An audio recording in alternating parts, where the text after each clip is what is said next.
Hello, everyone, and welcome to the Customize Your Success Summit. I'm Tina Parker, your host, and I am so excited today to have Christopher Chamberlin with us. Christopher is a realtor, entrepreneur, transformative mindset coach, business strategist, speaker, and CEO of Chamberlin Inc. and LionHeart Transformative Coaching, an international company focused on facilitating transformative breakthroughs. Christopher produces consistent results, facilitating transformation for your business, relationships, bank account, and your life. Today, as a certified transformative mindset facilitator, the mastery principles that Christopher teaches are a unique combination of positive psychology, cognitive behavioral psychology, neuroscience, and what he calls practical spirituality.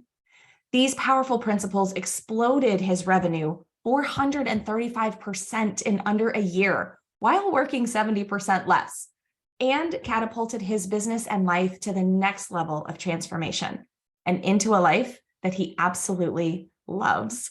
Now, I know Christopher loves his life because he and I are in a community together where that's really the goal, to love your life and be amazing at what you do. And Christopher is amazing at that. So thank you, Christopher, so much for being here with us today. Yeah. And thank you so much, Tina, for having me and reading my resume. That was beautiful. I wish I could take you on the road and you could be like my introducer. That was beautiful. I'll be your talking head. Yeah. And I just want to honor you and thank you, for having me, and just so grateful for you, for your contribution, for your impact. Grateful for your service in the military, and we are brothers and sisters in arms. Yes, we really are. Appreciate and honor you for that. Thank you, and for your service as well, as we are both veterans. So, and you've lived quite a life, and really developed, created your career, your life, your success on your terms. And I'd love for you to share, like when you were a kid, though. When you were growing up, what was success? What was that definition of success that you were taught or that you just took on? Right. And I love that you started off, you just kind of queued it up for me there with life on my own terms. Well, early on, life wasn't exactly on my own terms. And, life is my teacher. And, in the early years, what life taught me was success was largely just surviving. Right. I was, by the age of 16, I had survived 7 alcoholic stepdads. I survived physical abuse, mental abuse, verbal abuse, sexual abuse, and suicide. My brother committed suicide when I was 16 years old. So life was a tough teacher about how to survive, how to be a survivor. And then I joined the military and was taught how to be a soldier, how to be a warrior, right? And you can relate to that. Yeah. And that's a lot, right? And I think a lot of times people don't talk about the things that they've gone through, or even really want to sit and go, what is it that has created what I think success is supposed to be? And so you've done that. And as you've gone on that journey, what does success mean to you now? How would you define that evolution for yourself? Right. Success to me now is living life to the fullest. And living life to the fullest requires being a lifetime student of and on a journey of expansion, of growth, and reinventing myself, continually reinventing myself. But it's a lifelong journey, right? And as long as I'm on that path of growth and expansion and in pursuit of the highest levels of growth, the highest levels of contribution and the highest levels of experience, that's success for me now. And, again, it has evolved. It hasn't always been about great experiences, right? Success is relative. Success is relative to a person's belief systems, right? Again, just surviving, just staying alive can be the highest form of success, right? Yes. And, it evolved from just surviving to wanting to achieve more, right? And so achieving the status levels of job titles and educational degrees, and getting the next big house or the car, or having the next big vacation, right? So there was a phase of my life where it was about the accomplishments, the achievements, the attainment of things. And then that kind of evolved to being. That success was more about being in joy, being in peace, being in love, patience, kindness, gentleness, experiencing what some might call the gifts of the Holy Spirit, right? And so, yeah, it's been an evolution, and today it's success is about the journey. It's about being on the journey and present and engaged in the process. Absolutely. And thank you for sharing that, because I think a lot of times we don't give ourselves enough credit to go, whatever happened up until now, I did it right, because I'm here and I'm alive and I get to choose my next step. Right. And just being in that grace with yourself of, I did something right because I'm still here. Now I get to still create. I think that's a really powerful space for people to be. And for you, like along your journey, what was it, do you think, that led you to shift into what you're doing now and who you're being now? Okay, so that's a loaded question, because life is a journey. There are many, many pivotal moments, right? There are many contributions, and today, who I am and who I'm being today is a result of all that I have experienced, good, bad, indifferent, right? So, but to pick, for the sake of this interview, to pick maybe one pivotal moment, I remember towards the end of my aerospace career, I was in Ramstein, Germany, supporting the Air Force. And I was in the middle of a Tony Robbins coaching certification program. And I had determined that I'm going to be a coach and a mentor. And the path was to get certified with Tony Robbins. And I remember sitting on my couch in this little apartment in Ramstein, Germany, and thinking, how in the world am I going to start a brand new coaching practice and go from an aerospace engineering salary to starting from zero and building a coaching clientele. And something came to me, and I don't know exactly where it came from. It was some kind of download, but it was that this idea that I'm not seeking a career, I'm seeking play. And life is not a career, life is a playground.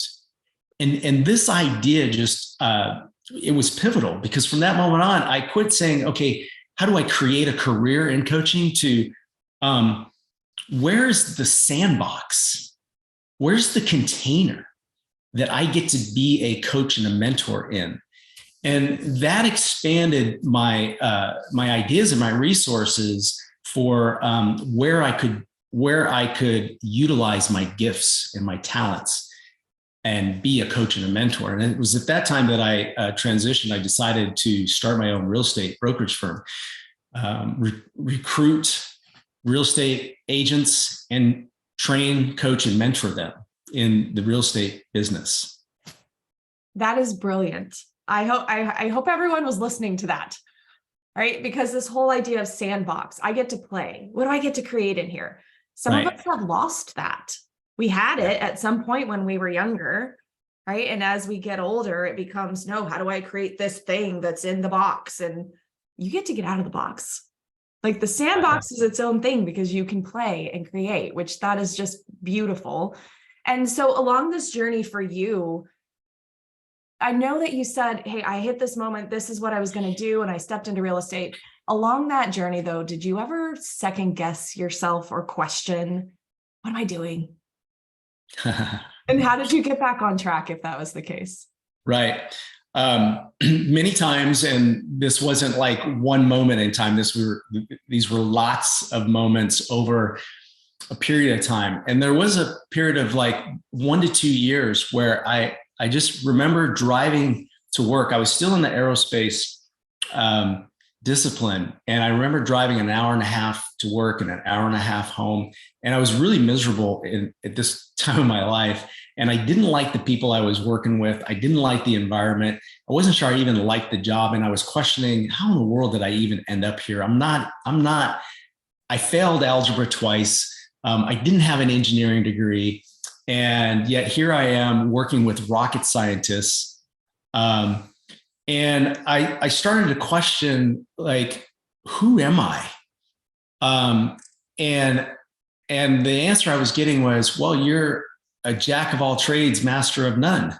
You're, you know how to fake it till you make it, right? You're a chameleon. And it really bothered me for a long time.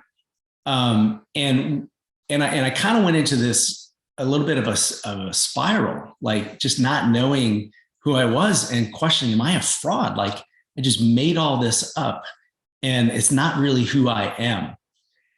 And long story short, the shift was, I was at a warrior retreat in Squamish, British Columbia. And there was one day, there was an event called The Playground. Mm-hmm. And it was during this event that I reconnected with my child. And I connected with play again, and creativity, and recognized in this moment that, wow, this is who I am. I am a jack of all trades, maybe master of none. I am a chameleon. I am a shapeshifter, and those are my superpowers. Those are my superpowers that allow me to be all things to all people so as to win a few. To win in Rome, do as the Romans do, right? Those were my superpowers.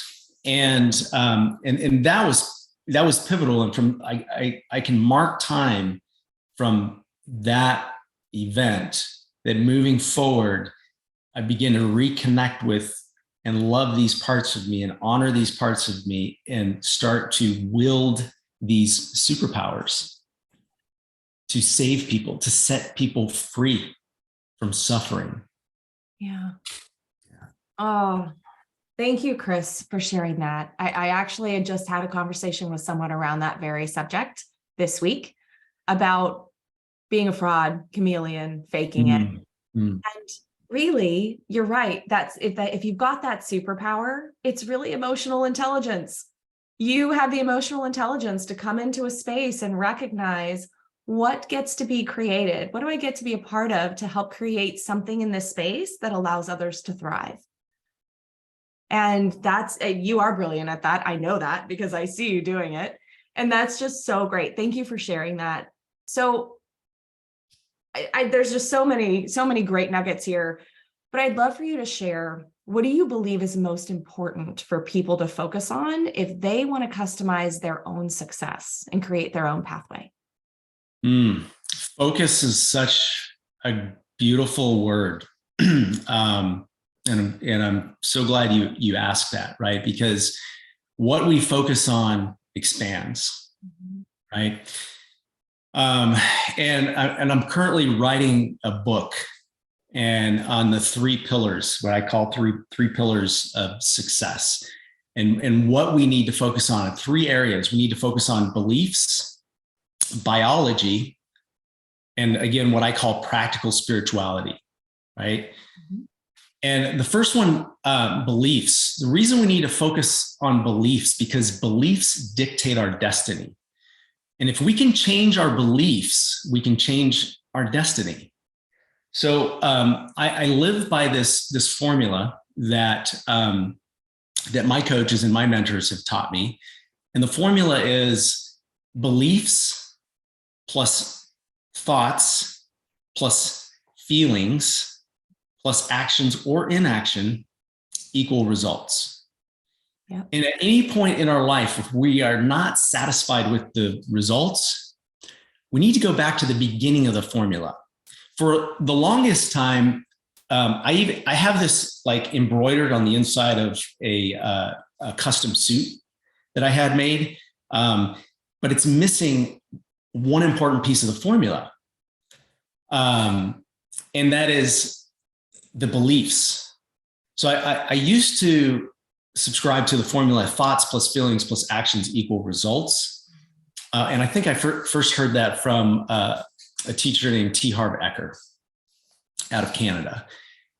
And then I learned about the power of beliefs, right? And so in the introduction, you shared that I went from 400 or I grew my revenue 435% in less than a year. By the way, that was during a pandemic. And yes, I worked 70% less. And no, that wasn't from like the year before I made zero. No, that was like from an income of, I think, 50,000 to around 278,000. Remember, I failed algebra twice. So don't judge me if the math is off, right? You can go and figure out exactly what is 435%, but I calculated it and I tracked it, right? And I tracked the hours that I worked. But the 90% of that transformation and that growth was from transforming the limiting belief that money is hard to make to a new empowering belief. Money is energy and it flows to me with grace and ease. Yeah. Right. And then I expanded that new belief to, I earn $300,000 a year working only 20 hours a week. Right. And some beautiful things happen when we can transform a belief. The mind is a goal achieving machine. There's this part of our brain called the reticular activating system that actually begins to tune into and pay attention to what is already in existence: thoughts, ideas, people, places, opportunities that are in alignment with the belief, whether the belief is good or bad. That part supports and it finds evidence to support those beliefs. And that shift alone accounts for about 90% of that success, right? So beliefs, thoughts, feelings, actions equal results. The second one, biology. We need to learn how to get our biology to work for us instead of against us, right? And Tina, you're probably familiar with the two states of being. I think we share a coach and a mentor that taught us about the two states of being. You're either in a powerful state or a primal state. And these two states of being, they map to our nervous system. Primal states are states like fear, frustration, anxiety, overwhelm, uncertainty, anger, right? And they map to our sympathetic nervous system, which is fight or flight. And when we're in fight or flight, we only have one of three options, basically: fight, run, or freeze. And when you're faced with challenges in life, those aren't very creative possibilities. They don't support you in finding creative solutions, right? The opposite is a powerful state. And those are states like love, peace, joy, patience, kindness, gentleness, self-mastery, creativity. It's where we're connected to divine intelligence, right? All possibility exists. Everything that we want exists in a powerful state, and it maps to our parasympathetic nervous system of rest and relaxation, right? And so in neuroscience, there are chemicals that are associated to each of those states, right? And when we become aware of these, and what I teach and coach my clients on are tools and technologies, practices, frameworks to be aware of our state of being and actually be in control of, leverage, and be able to shift our state, right? so we can retrain our nervous system. When I started out with 7 alcoholic, abusive stepdads and a brother who committed suicide, you better believe that I was in fight or flight. No wonder I became a soldier, because that's what I knew. I was in warrior mode, right? I had to learn to retrain my nervous system, to reconnect with the parasympathetic, with love, peace, joy, patience, kindness, gentleness, and self-mastery, right? And then the last part is, the last pillar is what I call practical spirituality. Some of us are familiar with Bible scriptures that talk about living by faith, not by sight, right? And what is faith? Faith is being sure of what we hope for and certain of what we don't see, right? And we have beautiful teachers like Wayne Dyer and The Wish Fulfilled in The Imaginative Act. I love Neville Goddard. He's kind of the father of The Wish Fulfilled. In other words, there is this, we have this spiritual, energetic ability, power to see things that are not, or see things that as though they, not as though they are, but as they are not, right? In other words, we can transform and we can transcend what we are experiencing with the 5 senses in our imagination. And we can build momentum and begin to move in the direction of the wish until the wish is fulfilled, right? I